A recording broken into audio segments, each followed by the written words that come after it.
画面出去，画面改换出去，来按这个图哦。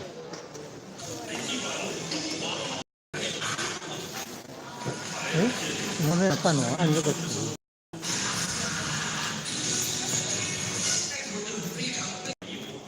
啊，真的嘞，真的按那个图就画面就切换到线外了。现在就按这个图，按那个照片那个图，按那个拍照那个图，按这个图，按下去就会向外向内，画面切换。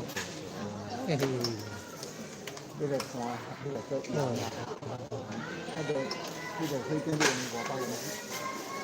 包去就做公斤的，我叫你个120公150公斤的摸去看，就根据摸起来，你来做这是更加贵。这有没有办法暂停？直播有没有办法暂停？3元3双1和上头。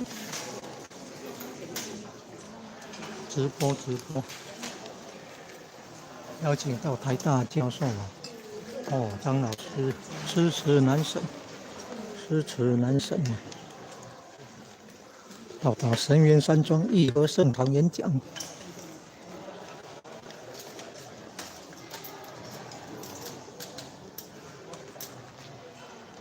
神元山庄义和圣堂，台南关田。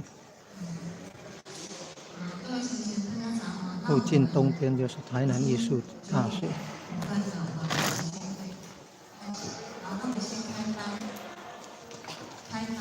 声音较大声。大众请起立。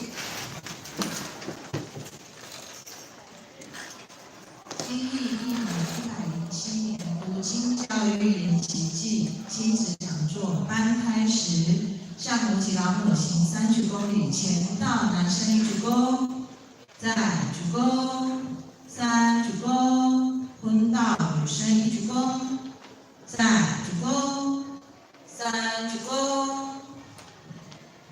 先请我们的大家长，请我们的周前人为我们慈悲开示。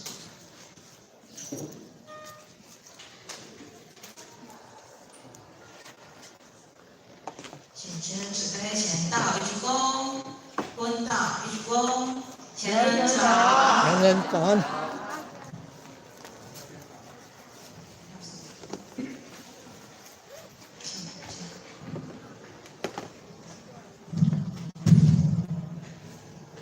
各位请坐下。请坐下。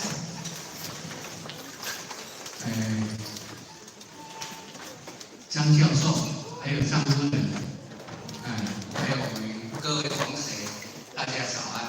前人早安。今天难得有这个机会，尤其呢，请到我们一位佛学大师。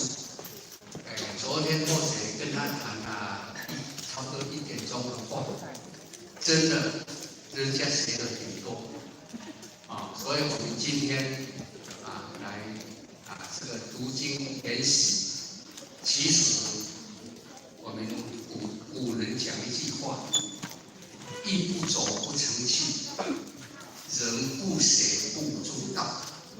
不是人不学不注意哦，人不学不注意是《三字经》讲的人不学道不知道。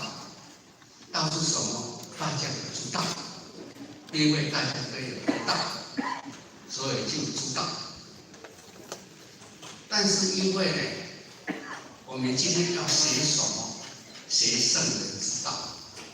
所以，假如没有经过圣人之道的提升，我们的人格、我们的德性，那我们要登天，就好像无经无推了，无那么难背。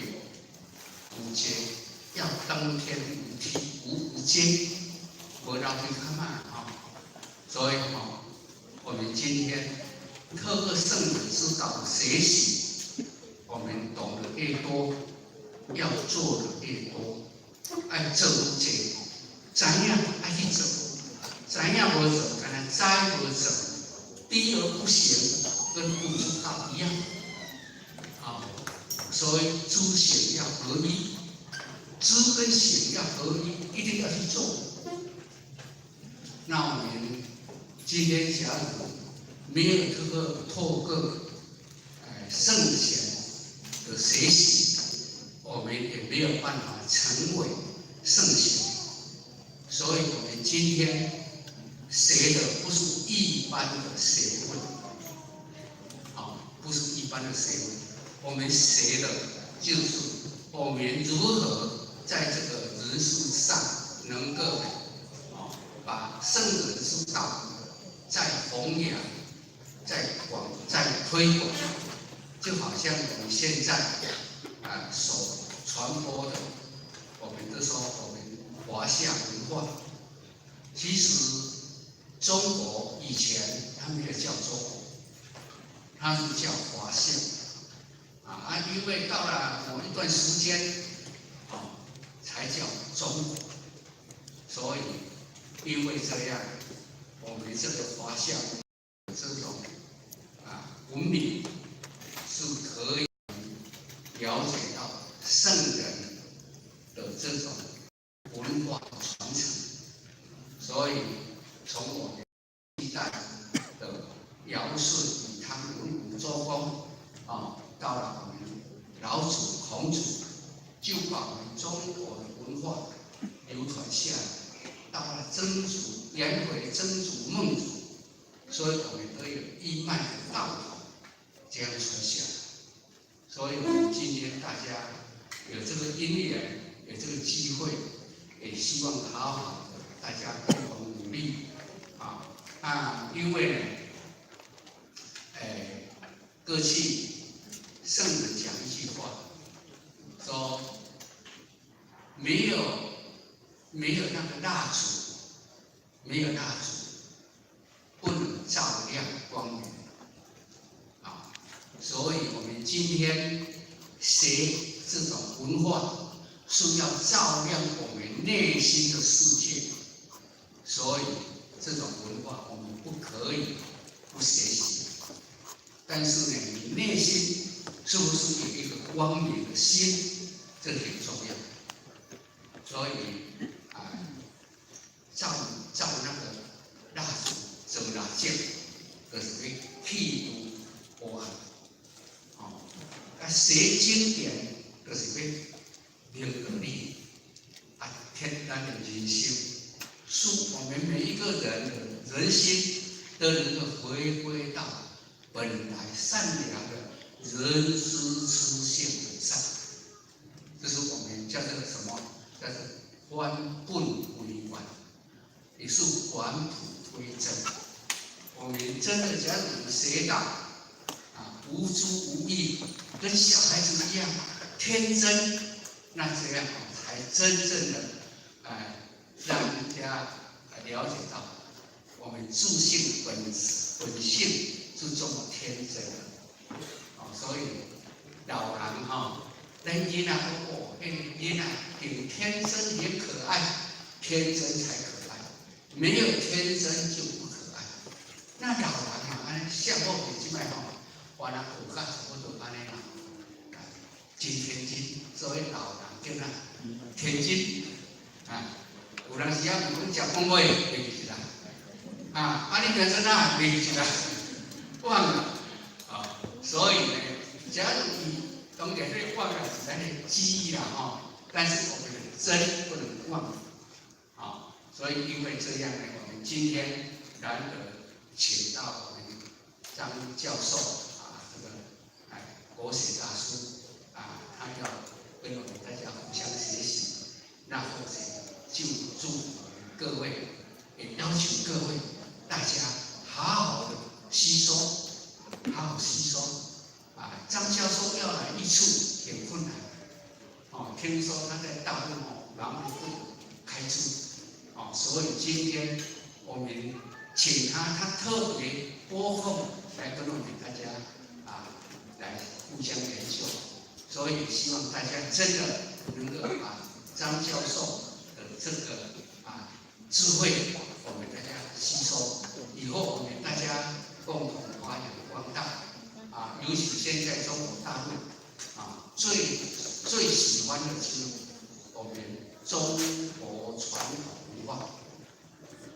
所以像我们这个简老师在青岛，在山东甚至到了一些其他地方，大家都有喜欢学习我们这个中华文化传统这种文化所以在这里呢，我就祝福各位能够学习快乐或者祝大家这个今天这个学习班大家能够圆满也能够提升大家的智慧。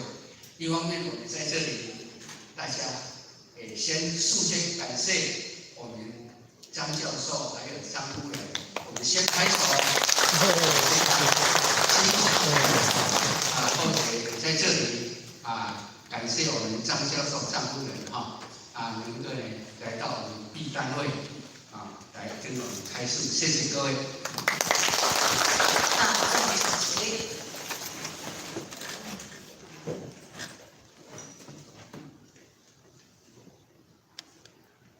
感谢前10杯前道鞠躬，婚道鞠躬，再次感谢前10杯。各位先请坐下。我们接下来呢，先一个贴心小提醒，请大家把手机关静音，或者可以暂时先关机，以免等一下上课的秩序。那我们接下来要邀请我们这位刚刚前面讲的张教授，我们张楚老师呢，或许大家印象没有那么深刻，可是他有一个很优秀的儿子，大家不知道有没有看过中国大陆有一个节目《中国好诗词》。中国好诗词里面有一个张仲宇，现在大陆的那边的那个都称为他为诗词男神真的长得蛮帅的。或许因为这样，我上网去看了一下，原来父亲长得也是怎样，很有艺术家的气息，对不对？好，那我们今天邀请到张老师来呢，因为在他这么多过关斩将，获得这么优秀的成绩。那大家就对他的身世会很好奇，说，为什么他这么厉害？那就因为这样子，我们来追溯，他小时候爸爸都让他读经那我们今天呢，就借由这一场的讲座，我们大家一起来聆听看我们张楚老师怎么从小教育他小孩子读我们这些圣贤这些经典。那我们以最热烈的掌声来欢迎我们的张楚老师。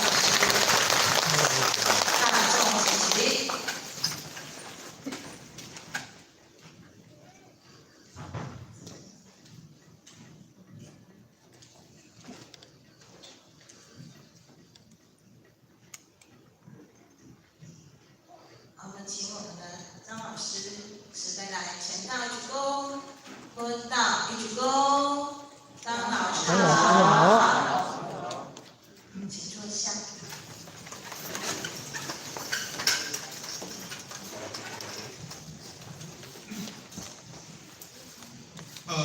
各位早安！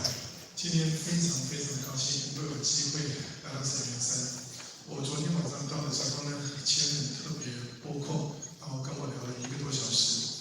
在那1个多小时当中呢，说实话，我自己感觉到受益良多。一位老人家80岁了，还能够耳聪目明到这样惊人的程度。我昨天最赞叹的是，他能够用台语，然后背诵出非常多的古诗词。或者圣人教化当中的很多经典名句，这些东西真的让我感受到文化的力量是多么的可怕。当一个人拥有文化之后，拥有深度之后，你就会发现腹有诗书气自华。谢谢。今天来到这个地方呢，我想主要是要跟各位一起沟通一些跟读经有关系的东西。因为我上次来的时候是春菊姐，然后带我来这边玩。那当时他跟我讲说，一贯道在这个地方做了很多读经方面的事，这方面让我觉得非常惊讶，也非常赞叹。因为在我是一个老师的时候，也刚刚为人父的时候，我在教书的过程当中呢，每一年都能够感受到很多的不同。有人说眼睛是灵魂之窗，当我们看到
当很多孩子意识到的时候，那件事情其实本身就带有一点点的竞争力。当有竞争力，每个孩子都希望能够在这个竞争当中竭尽自己所能的把很多东西都背诵下来，就后面开始验收一连串我们原本设想的美好，可是没想到到最后的结果就是这些设想的美好一一都被穿透，一一都被突破，然后他们做得更好，甚至达到一个我们觉得都匪夷所思的一个高度。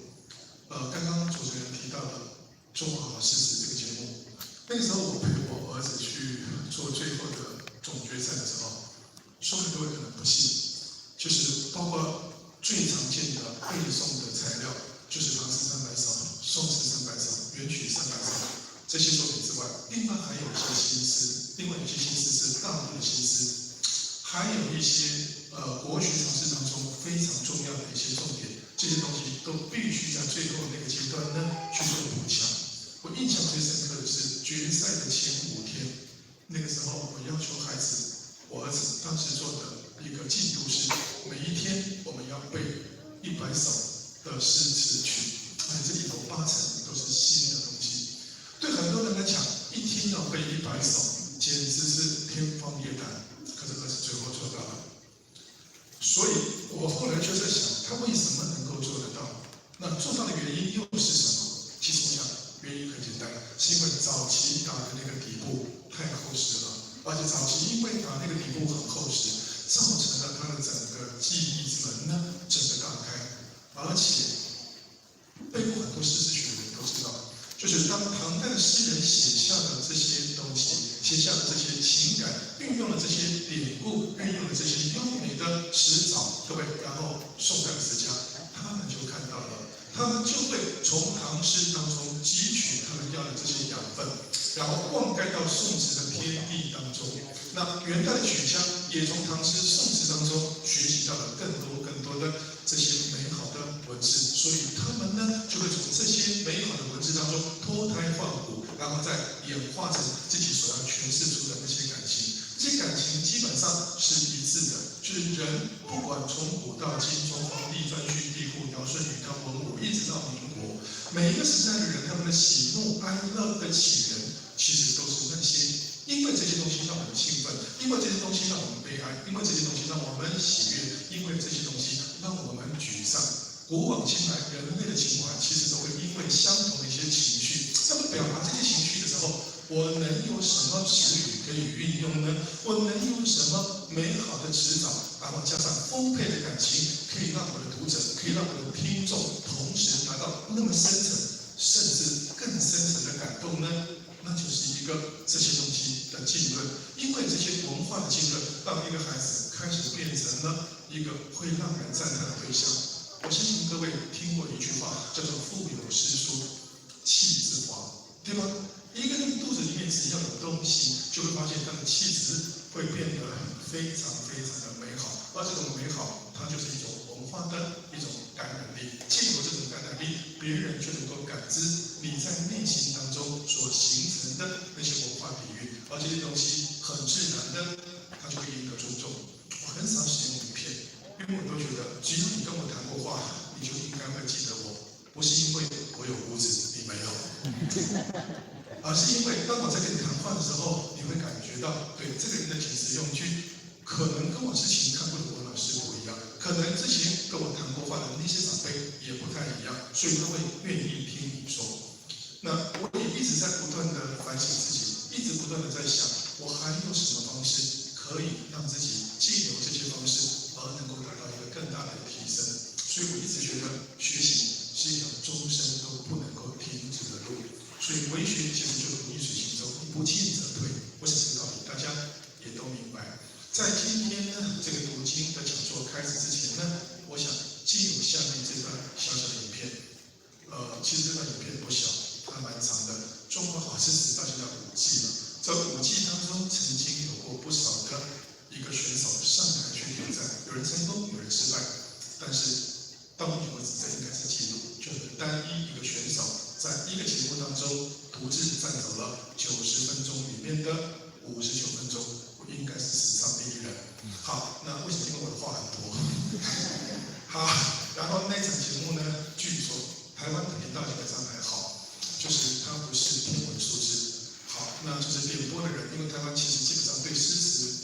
感觉的人其实越来越少了。各位可能不知道，是台湾原本是中华文化保留的最好的一个地方，所以不管是中国大陆也好，海外各地也好，他们都觉得中华文化在台湾。大陆人都知道这句话，都觉得他们很佩服台湾这么多年来，然后这么棒。他们看到的是台湾的经济成果，台湾的文化表现，可是那不是现在。他们看到的这些表现，都是有大人们已经达成的一些目标。可这些东西，如果我们这么说，政府拨迁来谈，民国38年之后，台湾呢，国际甚至一路往上扶摇直上。那大概从蒋经国过世之后呢，这个东西开始走平，微幅走平，然后开始往下，然后陈先生上台之后开始这样，然后之后就开始一直这样，到现在是这样。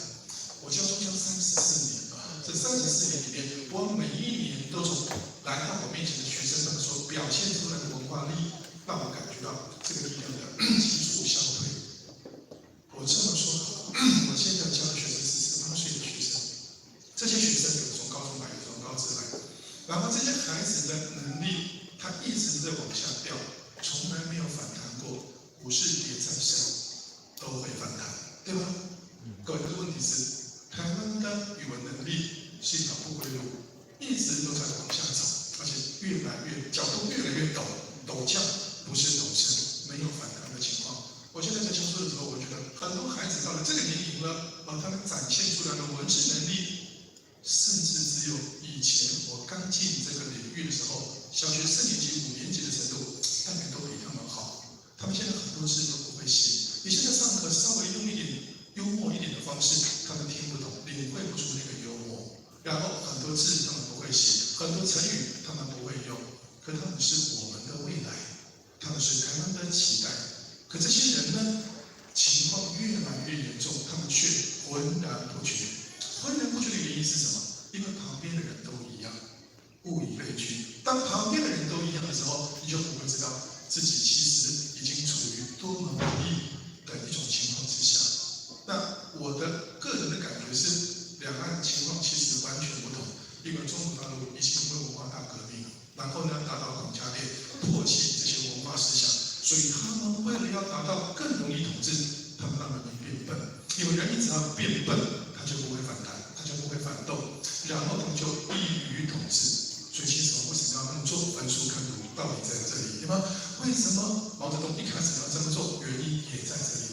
可是等到中国大陆底定了之后，他们开始反思，他们开始觉得我们当年的文化大革命断送了多少东西，所以他们现在开始在补强。中华法师史是一个革命性的节目，那这个节目因为出现了，带动了整个疗愈的知识。这5年来，所有对中国大陆读经这一块或者师资提升这一块有所了解的人，都会知道，他们开始迅速的往上了。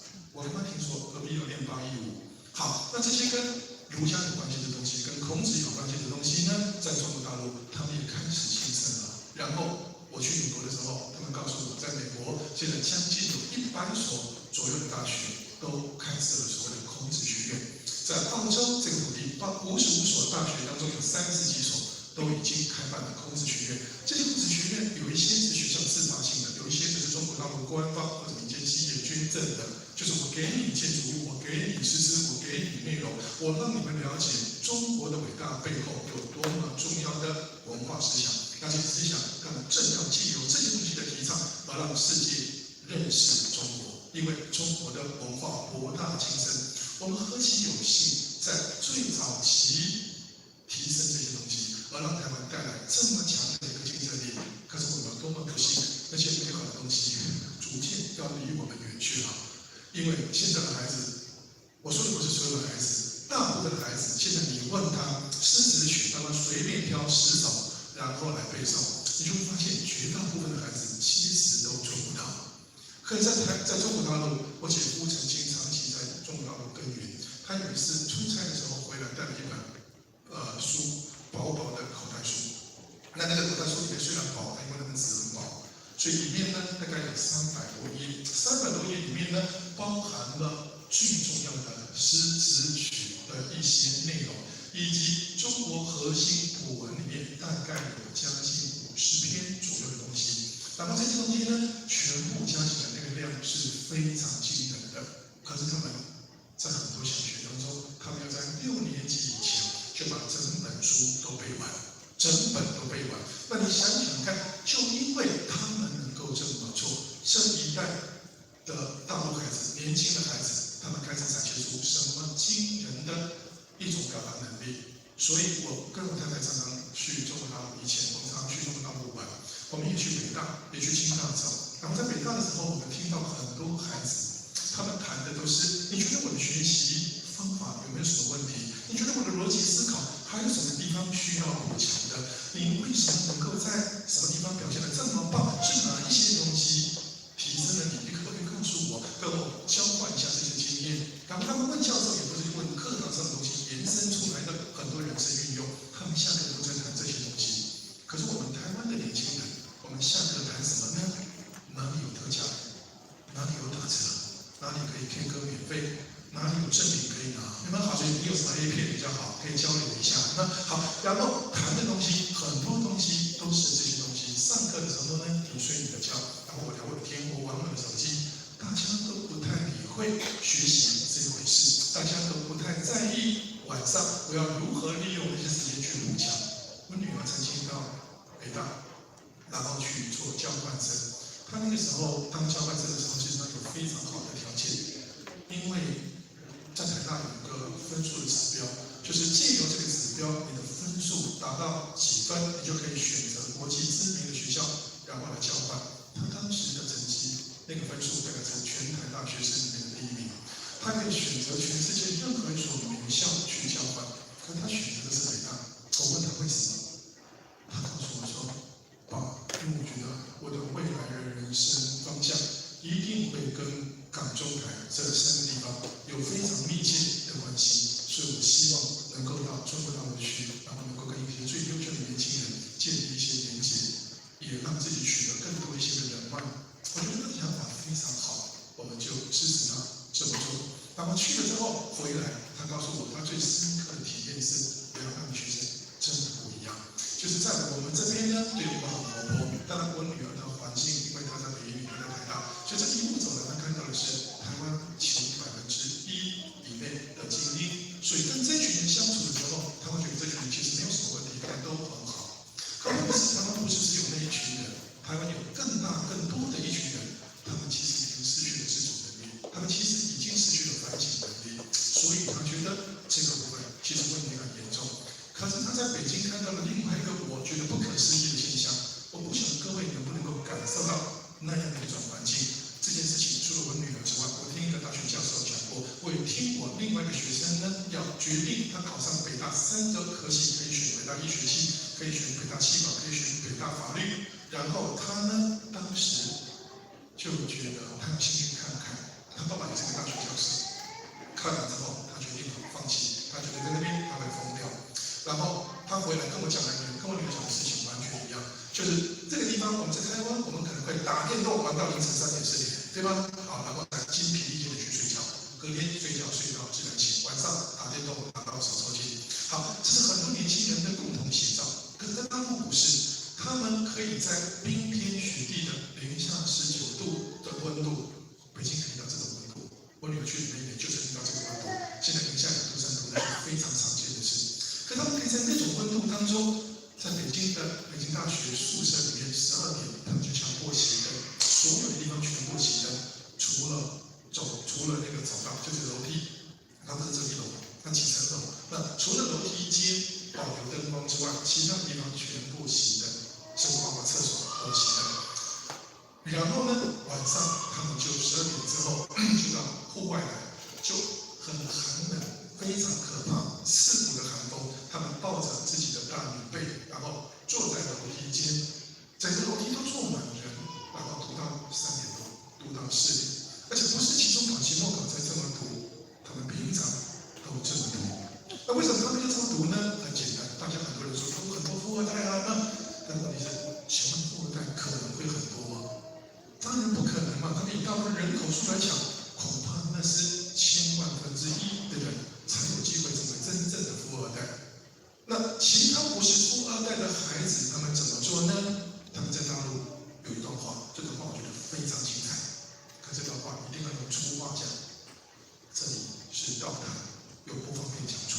主席就直接跟我说叉叉叉，可是一定要那样讲才有味道。他们这么说，他说我叉叉叉的不能是富二代，但是我一定要叉叉叉的成为富二代他爹。各位听过这句话吗？我觉得这句话太精彩了。那么我不能是富二代，但是我有一天一定要成为富二代他爹，因为我要求我自己这一代富起来，我成为富一代，我儿子、我女儿就会成为富二代，对吗？所以大陆很多年轻人，他们想要让自己的生命也达到这样的高峰，所以他们努力，所以他们这么做。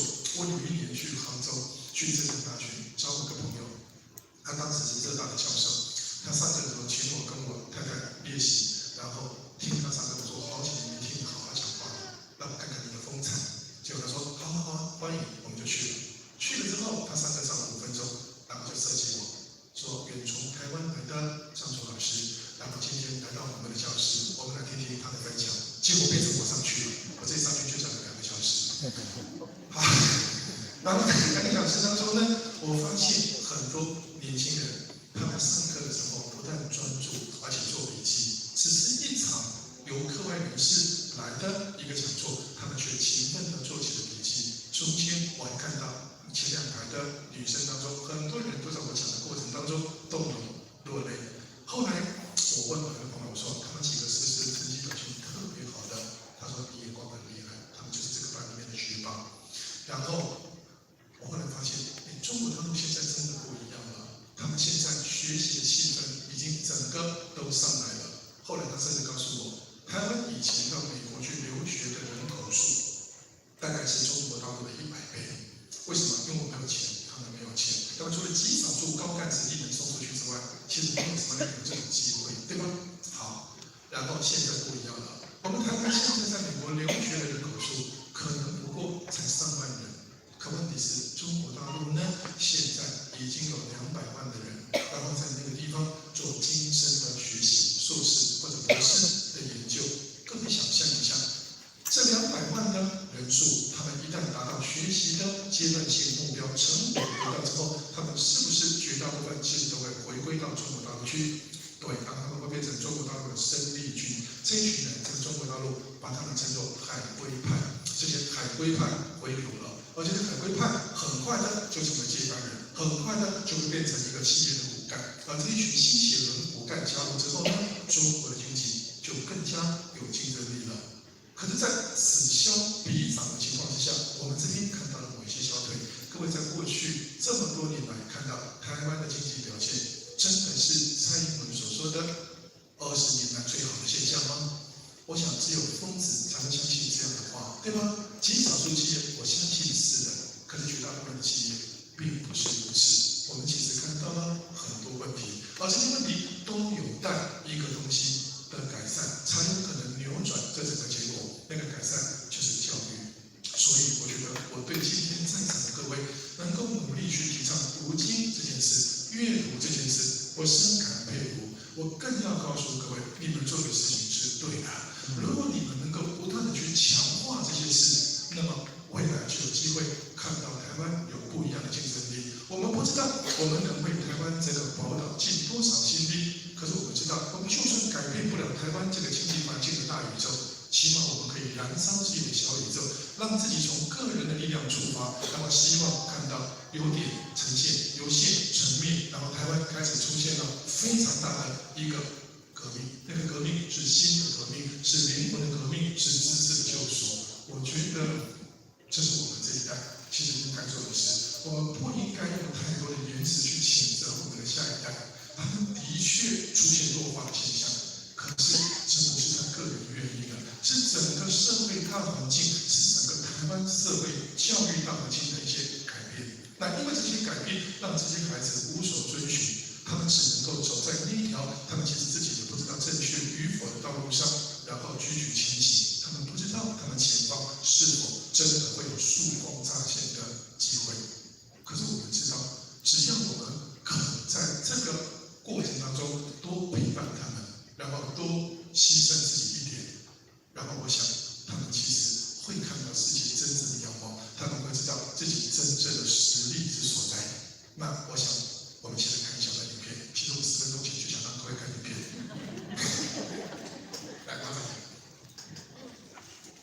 有一次去参加我女儿的北一女的一个家长会，叫做“爸，请我们讲话”。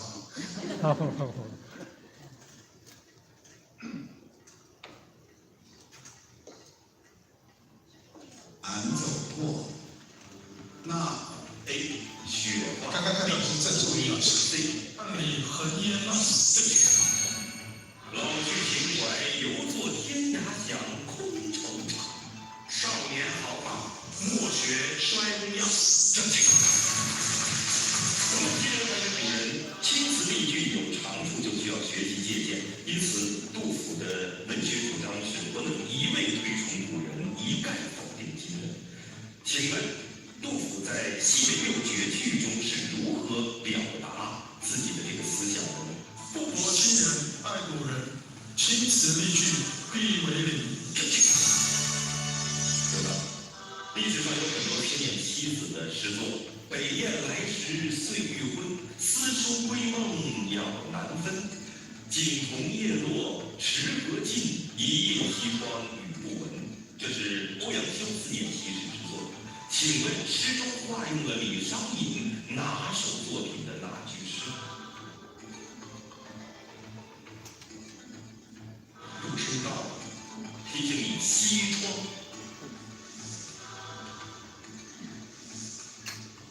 何当共剪西窗土，却话八三夜夜时。这怎么样？各位，我帮你调。我觉得该属于我的，它就是我的。好，我会通过我的努力不把它调。我不是您说吗？他已经上路了。后会有期。哎呦，最终吴先生连通有了。当了擂主，父亲现在面临了一个选择，是要进还是退？如果进，挑战擂主成功呢，获得再加上2万元的奖学金。我今天来这里的时候，其实根本就不是来赢的。我觉得赢这件事情交给儿子他们这些年轻人就可以了。我来这里的原因是因为这是一个很棒的节目。我是一个国文老师，我一直觉得原本迎风弄月这些玩事情的事情是小众的东西，只能够在某一些区域、在某些地方、在某些课堂上进行。可这节目很棒，它把文化性跟娱乐性都给兼顾到了。所以我的学生自从他们看了这个节目之后，他们就开始爱上中华诗词。现在甚至有很多学生主动要求我，老师，我们想背诗词，你可不可以给我们诗词的材料呢？然后每一周定期检验我们，好吗？我觉得这个很棒，所以我想我放弃。希望你们都走得更远，希望你们都走得更远。其实那个先生刚上来的时候，其实我听他跟仲宇讲，我听都想哭，因为他教育仲宇的方法跟我父母教育我的方法一样。我一看到你就觉得这小吃的美人公，就对你有一种亲切感，这真的就是不是故意的，不是故意的。结合体吧。我的想象当中里面还有一个龙争虎斗，但是我觉得你这种这种非常大度的这种感觉让我很震撼。我想我有了一个更好的方式，你说大家想不想看父子对决？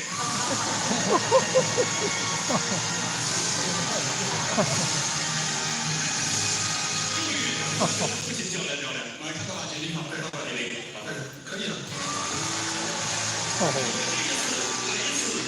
没有输赢的龙争虎斗，好不好？好，龙争虎斗马上开始。从台9年好声音，现在收看的是由从台9年为您独家冠名播出的河北卫视大型文化类节目栏目《中华好诗词》，来一曲不争擂主的龙争虎斗。终于不会让我走起来。不会，这是一种尊重。我有点担心什么呢？这毕竟是抢答，父亲这个反应可能得慢。对，手肯定没有儿子快。应该还好吧？怎么讲？我的手非常的快。怎么证明呢？就是任何人跟我玩比打手游戏的时候，从来没有人赢过我，从来没有。就是你打手板。对，你敢试吗？我真有点不服。我爹就不断的打手板。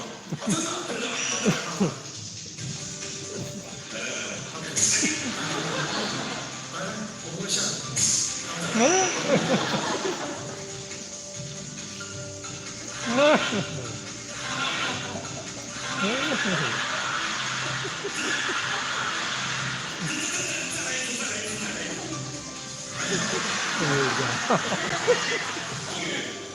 我看好你。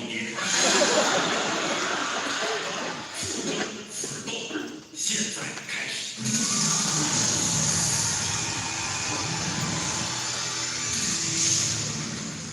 第一道题，元稹在《会真记》当中借崔胤之口写下了“还将旧来意，怜取眼前人”。一位诗人化用此句，就写下了“满目山河空念远，落花风雨更伤春，不如怜取眼前人”。请问这位诗人是谁？请答。晏殊，晏殊回答正确。父亲先下一城啊，加油！第二题，关于《诗经》有四史之说。司马迁认为四史也就是四个开篇之作，关雎是风的第一首，文王是大雅的第一首，青庙是宋的第一首。请问小雅第一首是什么呢？请抢答。小雅这首是陆明为小雅词。回答正确。仲宇是真不会呢，还是不敢答呢？真不会，真不会啊，真不会。如果仲宇赢了，会有什么惩罚？赢了，仲宇如果赢了，我会在舞台上做一件我以前没有做过的事，就是当众亲他一下。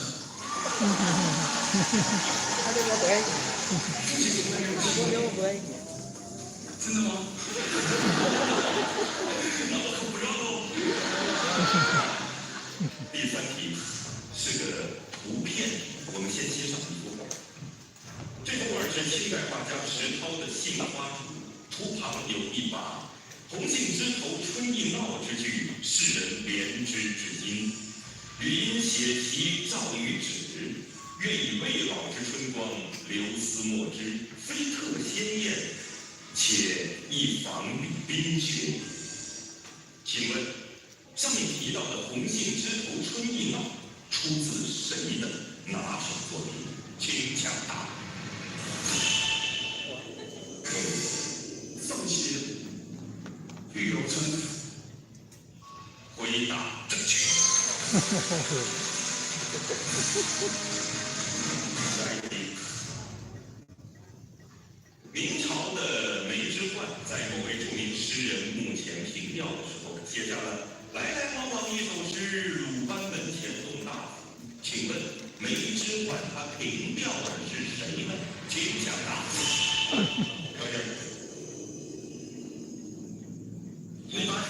李白。这首诗的名字叫《正题李太白墓》。回答正确。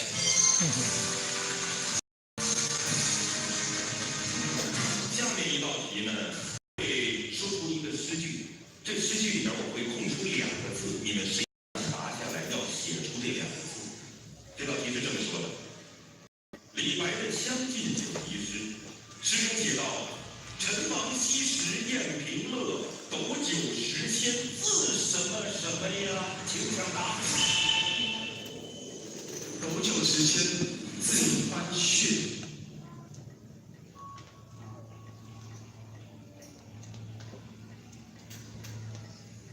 对。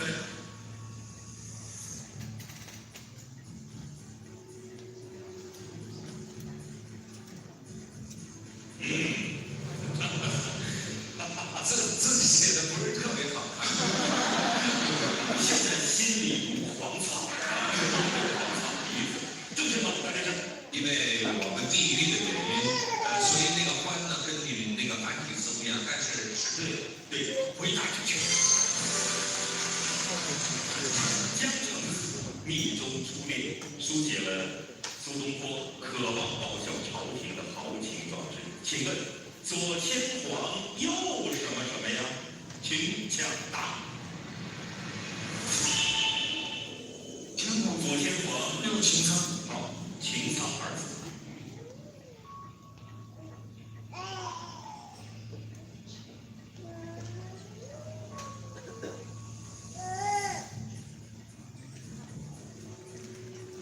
大学生请慢一下，正确。下一道题，现在网上流行这么一句话，叫“流言止于智者，聊天止于呵呵”。其实诗词当中也有呵呵儿，比如说韦庄就曾经写过：“须愁春漏短，莫诉金杯满。欲酒且呵呵，人生能几何？”请问这首词的词牌是什么？请抢答。同学，人生能几何？菩萨蛮。回答正确。4-3。下一道题，陆游在读书中写道：“归至宁无无墓园，读书本意在园垣。”园垣二字是什么意思？请抢答。圆圆，圆圆，大家长生百姓。回答正确。目前比分5-3，你有多想赢得那个礼物？非常渴望。那输了就什么都没有吗？输了我请你吃饭。联想题，不用等我说请抢答3个字，随时可以按键。第一个词，美食家。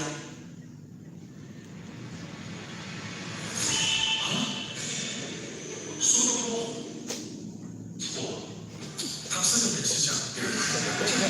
写得好的人美食家多了。第二个词，女弟子。袁枚，回答正确。是不是知道女弟子，马上知道是袁枚了？他曾经开风气之前收女弟子为徒，叫随园女弟子，他还帮他们出书呢。其实这个题后面还挺有意思的，鬼怪故事。对，应该说采集了不少鬼怪故事。再有就是纪晓岚，和纪晓岚应该说是齐名的文学巨匠。下面一道题，高考都是我最烦的一道题，经常答不出来，这是一个成语题。随时出5个成语，颠倒顺序，在5个成语当中各取一字，来猜出一句诗句。万无一失，不可限量，朝夕相处，好事多磨。洛阳纸贵，请抢答。夕阳静好，正确。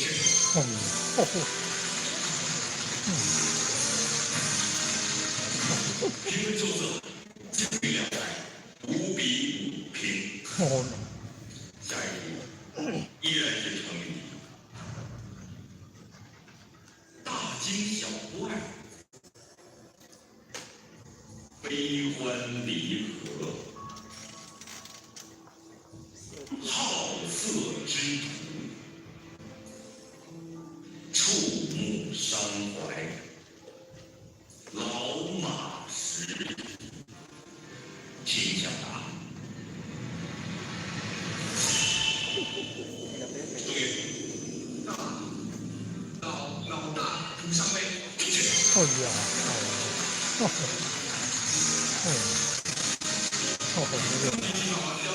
这是自作孽。仲宇的成语能力很强，原因是因为他小时候我设计了一个游戏给他，就是我编了一本书，里面有1000个成语，目的是要让学生写这1000个成语的造句。那当时仲宇呢年龄很小，才5年级，小学5年级，我就说你把这个成语呢教导完毕，整本书教导完毕，你要做成语还有解释。你教导完毕之后，我就给你100块钱的目标奖金。仲宇当时很开心的就说好。可等到他教完100个之后，他发现那个工作是一个非常繁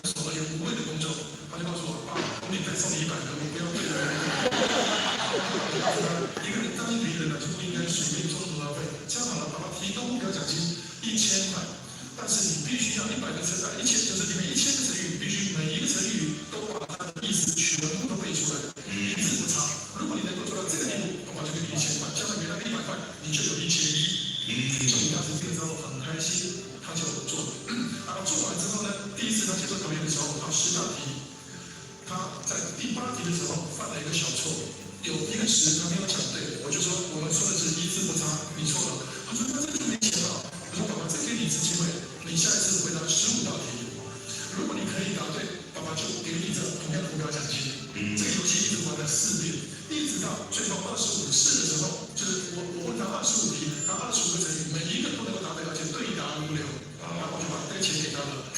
所以他把整个地方看我给我换一次。那么你放心，我这儿就2道成语。但是现在情况很一般，5比6到3点。请听题。这道题依然随时可以按键，这个是个提示啊，依然是猜人。我随时说，你们随时按键。好，他是匈奴后裔，所作咏史诗十分为人称道，因事被贬，受尽当地官员的欺辱。刘禹锡，回答正确。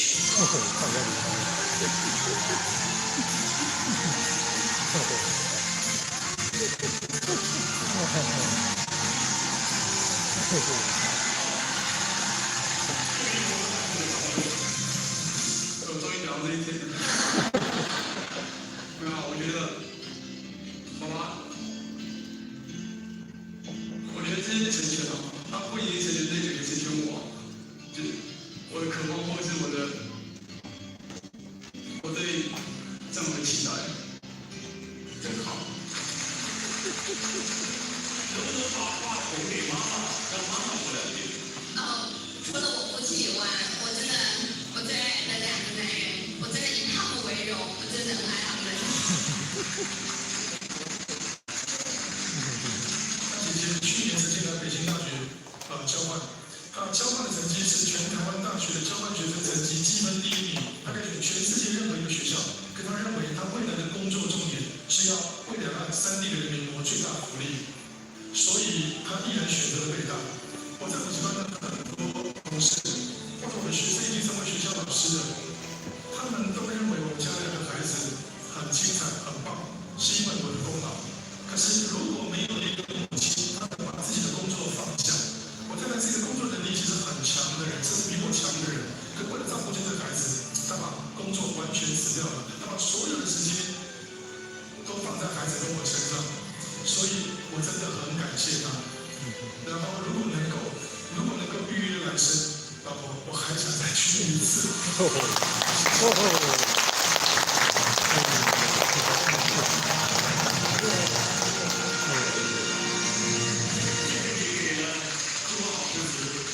这么温馨的一期节目的结尾，我觉得张先生今天说的一句话特别让我有感触。他说我的父辈是文盲，但是我想从我这一代开始让他有所改变。大家可以看到，2代人的努力成就了一个诗书世家。其实家风从哪里得到升华？家风从哪里得到改变？各位，从我辈开始。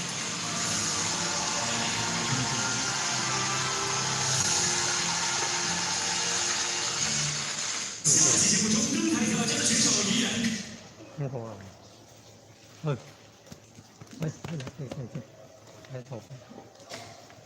好棒！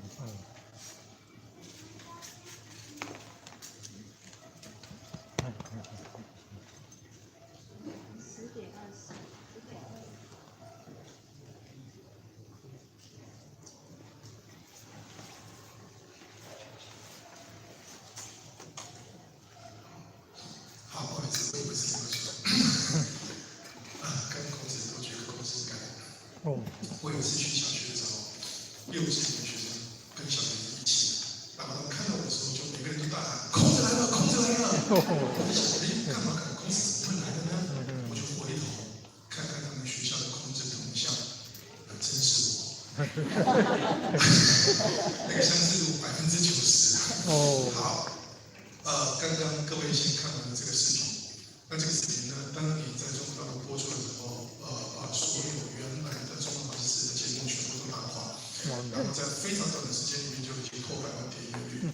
然后那个时候，仲就一直被邀约到中国大陆去拍电视啦、拍电影啦，可他一都拒绝了。我那个时候问他，你为什么不把握这个机会呢？人生不一定有这么多好的机会。他说：“我知道，如果想赚钱的话，这是一条捷径。但是我的人生目标不在此，我的人生目标是希望自己能够成为一个很棒的人权律师。那是我真正要努力的方向，这是我的本业。所以回到台湾之后，同样有很多机会，有人找他拍广告，有人找他拍电影。广告的部分他接了，但是电影部分呢，他考虑再三，他放弃了。后来他才知道，他放弃的电影是一次多么可惜的事，因为那部电影的名字还叫什么？不是那些日子，就是一部青春电影。那个叫那个什么忘记那个电影，王大陆主演的那部电影叫做，一定有人知道啊。少女时代吗？我的少女时代。啊，我的少女时代，对对对，就是我的少女时代。所以当时我的少女时代第一男主角叫做是我儿子。然后那时候4篇什么东西都通过了。然后还甚至愿意为了他把王大陆那个角色做适度的一个修正，比较适合我儿子。然后我儿子呢，考虑了几天之后跟我讲说：“爸，我要放弃。”我就问他为什么？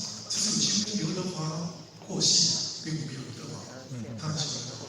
他说：“这部电影至少要拍半年，如果这半年我拍下去了，我的研究所就没了，然后我的律师也就不可能过了，因为他一定要很努力的去准备，才有可能在毕业这一年就顺利过关。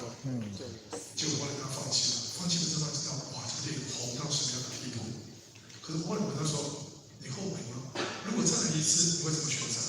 他说：“放弃。”所以我觉得，这对孩子们是知道自己人生目标方向的人，他们不会为了钱这种小利，然后就放弃自己原本一直执着的。刚刚谈到我女儿去北大回来之后呢，在台大的课程，然后台大毕业之后呢，她没有考研究所，她是毕业的时候是台大社会科学院学院第1名毕业，理论上她可以挑任何一所研究所，然后就一定会获得通过。可他没有，他说我没有空再念研究所，我要开始创业。然后他就开始走上了创业的这条路。在创业的过程当中，我们没有给他任何1毛钱。其实包括念大学，都是他们自己付自己的学费，因为我们习惯让孩子很早就开始可以在经济上独立。然后后来呢，他开始创业的时候，碰到很多的问题，但是也碰到很多的贵人相助，所以他很努力的挺过创业最尴尬的那前3年的事情。而在创业的第3年，他得到了一个蛮大的殊荣。当时台湾呢有一个活动，就是要推选未来大人物，那么在全台湾的各个领域里面挑20个未来大人物，然后他后来在那项任务当中，他当选，以教育类然后当选。在隔年的时候，《富比士》杂志，各位应该听过这个杂志，就每次什么全世界首富啊、100大富豪啊，那个杂志，美国最大的一个杂志叫《富比士》。富比士在全亚洲，然后也推办了一个活动，叫做 30 under 30 Asia，Asia 就是亚洲，就是亚洲30岁以下30位对未来最有潜力的企业家，他要录取了。1年他26岁。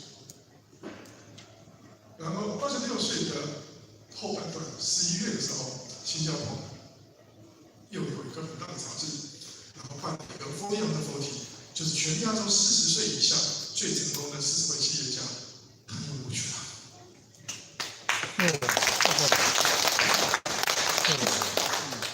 然后他现在是教育部的经营委员，同时也是行政院青年发展署的一个顾问。然后今年到美国去。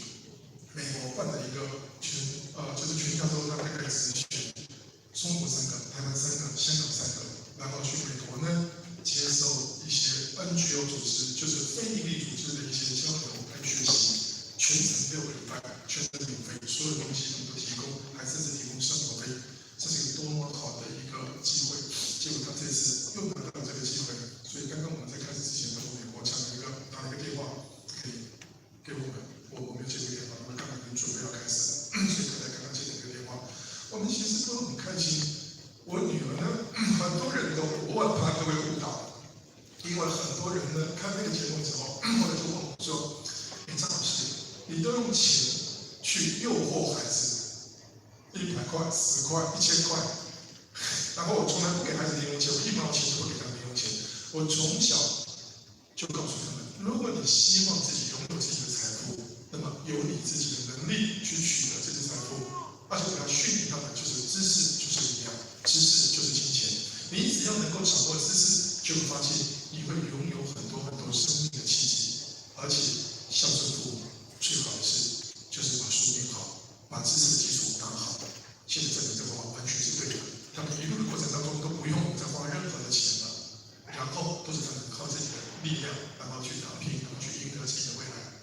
那我刚刚讲这个钱的时候，我只是要告诉各位，钱不一定会让孩子变得唯利是图，只要你告诉孩子这些金钱你拿到之后，你如何可以善用这些金钱，然后去丰富自己的生命，去满足自己很多在物质上的需求，甚至可以拿来帮助同学或者这个社会上急需帮助的一群弱势者。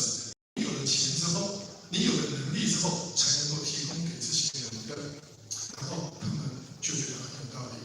那我刚刚讲的，我儿子放弃了眼前可以立刻到手的荣华富贵，全台湾你所听过的所有的最厉害的这些经纪人，包括张小燕，包括王伟忠，包括陶晶莹，都找他，然后都要跟他签约。陶晶莹甚至因为这个原因跟我家吃饭，全家表示他们诚意，然后他们全家人也到，他从来不让孩子在那到这种曝光，可为了我们，他甚至连孩子都带来跟我们一起吃饭，表示他真的很有诚意。可是儿子拒绝了，女儿也拒绝了，因为他们不想让自己成为一个在荧光幕前，然后只能听人摆布，然后很多节目其实很没有水准，很乏味，你也要去上，这因为你是个艺人，他们不愿意让自己变成只是一个艺人，所以他们放弃了一些可以到手的容易的富贵，而甚至放弃了很多一流企业，甚至是国际知名企业的邀约，他只要接受了，他就可以得到非常好的职位以及很高的一个薪水。可他不要，他要去做非营利组织。他前3年多惨多苦，他为了要让那个组织能够活下去，因为我不给他钱嘛，1毛钱都不给他，所以他自己必须要兼很多份工作，然后来养活那个协会。直到他的这种热忱以及他的信念感动了很多福人社的成员，于是大笔的捐赠50万、100万开始流出来，他才能够去请正式的员工，然后跟自己一起奋斗，然后到现在为止，他变成台湾在搞这个青年创业，尤其是在教育这一块里面最得到继承的。前2天我们甚至在他的脸书给我们的东西当中呢，看到美国哥伦比亚大学，然后邀请我女儿呢到学校去做这演讲的分享，然后他也在这个地方呢开始得到很多的团体、很多大学教授的一个青睐，然后愿意跟他采取更进一步的合作，提供给他更多的资源，然后让他去把这个做到更大、更满。所以他现在已经不再是台湾的张启慈、金门的张启慈，然后金门之光、台湾之光，慢慢开始要走成一个华人之光。所以有一次他去参加一个演讲，然后是台北市新北市办的一个活动，就是模拟联合国的大会，这个活动非常大，数千人参与的活动。然后朱立伦呢邀请我女儿去当演讲嘉宾，我们觉得这个很不错，我跟妈妈说去看，女儿讲了一句话，她说：“爸妈，这是小场面，这是模拟联合国，这不是联合国，不值得你们浪费这个时间来。我要说的话，其实很多你们都听过，所以不用来。”我说：“可是我还想去联合国。”他说：“爸妈，我希望你们会有机会去，因为我希望我下一次的大型演讲就要在联合国。”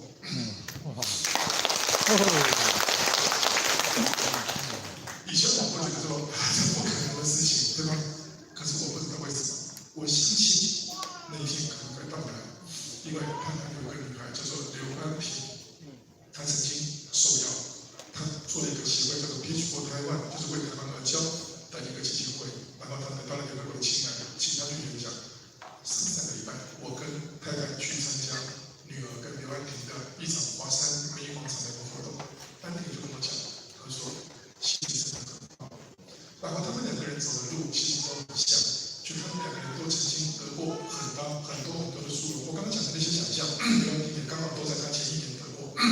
然后更巧合的是，刘安婷被台积电邀约去演讲，然后隔年我跟钟宇跟我女儿叫西施，我们3个人也获邀，然后到台积电去演讲。而且这次台积电的演讲是一个创纪录，因为台积电找很多名人去演讲，可是每次都是一个人，就是某一个专家、某一个学者、某一个令人尊重的人，都是一个人演讲。只有我们家是我们3个人去演讲，而且考试院有一个文官学院，有一次也打电话来问我，愿不愿意介绍他们的邀约，然后做一个400人，还有全国公务员直播的一个演讲活动。我当时问他们2个，他们说去啊，为什么不去？所以我们3个人呢就各自去讲自己演讲的主